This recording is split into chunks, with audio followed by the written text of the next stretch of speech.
Hello everyone, welcome to science express.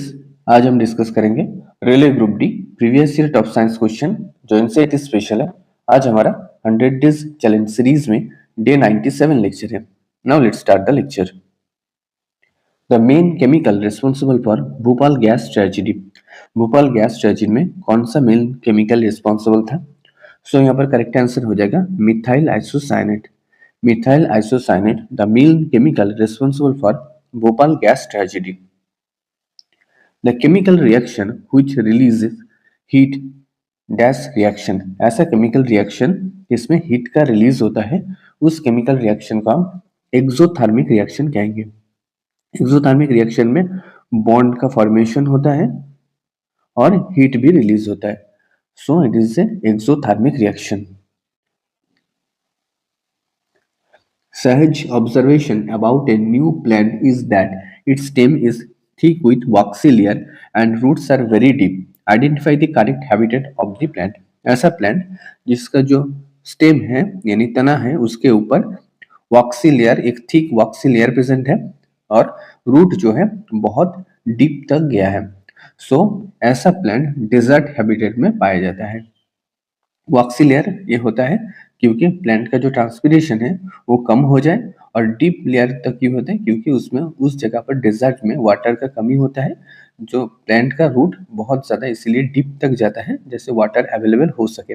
सो ऐसे plant जो desert habitat में पाया जाता है, इस टाइप के प्लांट को हम कहते हैं xerophytic plant, xerophytes.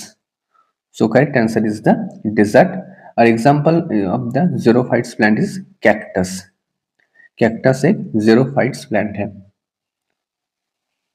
Nobel gas belong to which of the following groups? Noble gas कौन से ग्रुप में पाया जाता है? नोबेल गैस पाया जाता है 18th ग्रुप्स में। इन मॉडर्न पीरियोडिक टेबल जो हेनरी मोजले ने दिया on the basis of atomic number, इसमें कुल 118 एलिमेंट है। 118 एलिमेंट को हम अरेंज किया 7 पीरियड्स में और 18 ग्रुप्स में। Okay, so noble gases belong to which of the following groups? So noble gas belong to 18 groups. कौन से नोबेल गैस है? Helium, neon, argon, krypton, radon, xenon, ये सब क्या है? नोबेल गैस का एग्जाम्पल है। So correct answer is the 18th groups. 18th group.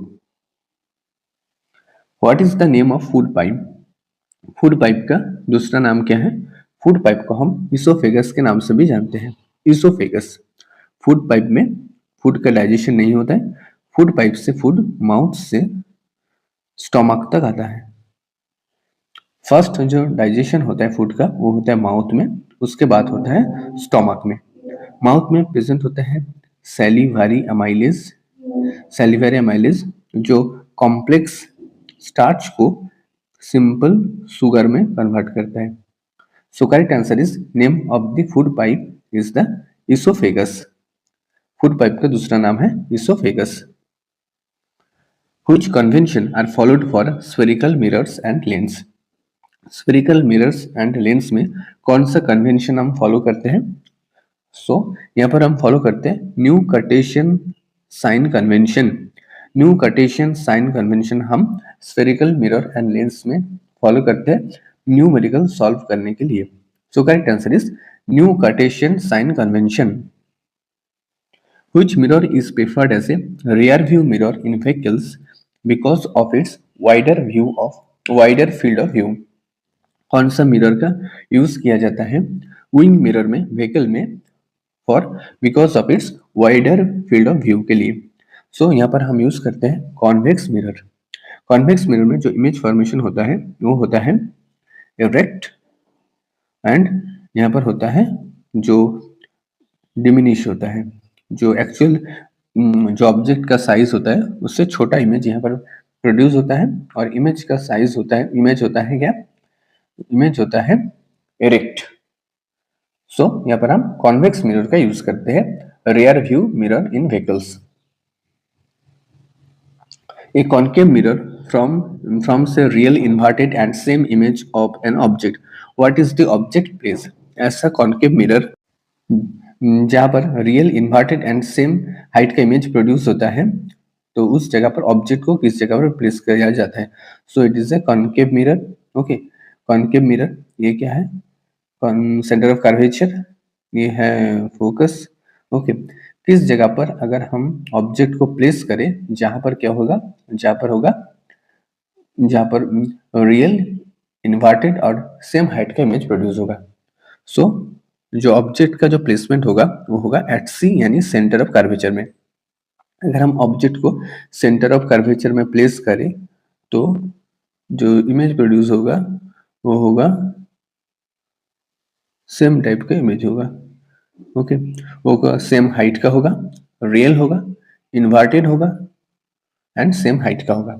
So correct answer is the centre of curvature में अगर हम ऑब्जेक्ट को प्लेस करें। So correct answer is at C. If the object is at infinity, then image obtained after reflection from a concave mirror. अगर हम object को infinity में place करें तो इमेज का फॉर्मेशन किस जगह पर होगा, after reflection of A concave mirror. Concave mirror ये जो इमेज फॉर्मेशन होगा एट फोकस पे होगा, हाईली डिमिनिश्ड होगा एंड रियल एंड इन्वर्टेड होगा। Okay, so suppose it is a concave mirror, अगर ऑब्जेक्ट बहुत दूर है, ओके, रे ऑफ लाइट है आ रहा है, ठीक है, ये क्या होगा, इस जगह पर मीट करेगा। तो यहाँ पर क्या होगा, इमेज का फॉर्मेशन होगा, फोकस पे होगा। ओके, ये क्या होगा, हाईली डिमिनिश्ड होगा, बहुत छोटा होगा, और रियल और इन्वर्टेड होगा। So option number 3 at focus, highly diminished, real and inverted.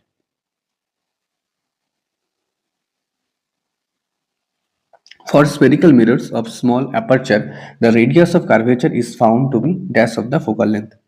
So focal length जो होगा radius of curvature का आधा होता है। ओके, सो करेक्ट आंसर हो जाएगा। So for spherical mirror of small aperture, the radius of curvature is found to be twice the focal length. Correct answer is option 4, twice the focal length. What is the distance of principal focus from F from the pole P of the spherical mirror is called? So इसको हम कहते हैं focal length. इसको हम क्या कहेंगे, focal length. So focal length, the distance of the principal focus from the pole of the spherical mirror. Distance of the principal focus from the pole P से। So that is the एक mirror है यहाँ पर, suppose ये concave mirror है, यहाँ पे क्या है, पोल है, ये क्या है, एफ यानी फोकस है, ये जो डिस्टेंस है इसको हम कहेंगे focal length. An imaginary line passing through principal focus, center of curvature and pole of the spherical mirror is known as a, ऐसा लाइन, एक इमेजिनरी लाइन जो principal focus, centre of curvature and pole से होकर पास करता है, उसको हम क्या कहेंगे, उसको हम कहेंगे क्या, उसको हम कहेंगे प्रिंसिपल एक्सिस, प्रिंसिपल एक्सिस कहेंगे। Okay, so correct answer is principal axis, imaginary line passing through principal focus, center of curvature and pole of the spherical mirror is known as a principal axis. The center of curvature of a concave mirror lies. So concave mirror में जो center of curvature किस जगह पर लाई करता है, so concave mirror में जो center of curvature वो लाई करता है, so center of curvature of the concave mirror lies in front of the mirror. Mirror के सामने लाई करता है। Suppose it is a concave mirror, जो सेंटर ऑफ कर्वेचर होगा वो क्या होगा, जो कनकेव मिरर में फ्रंट में लाई करेगा। सो correct answer is in front of the mirror. The centre of the reflecting surface of a spherical mirror is called. So the centre of the reflecting surface of a spherical mirror is called, suppose एक spherical mirror है, ये concave mirror है। Okay, जो centre of the reflecting surface, ये क्या है, reflecting surface है। Okay, एक इस साइड है reflecting surface, okay, of a spherical mirror, the centre, इसका सेंटर को हम क्या कहेंगे, इसको सेंटर को हम कहेंगे pole. So correct answer is the pole. The centre of the reflecting surface of a spherical mirror is called pole. Thanks for watching. Don't forget to subscribe Science Express. Thank you.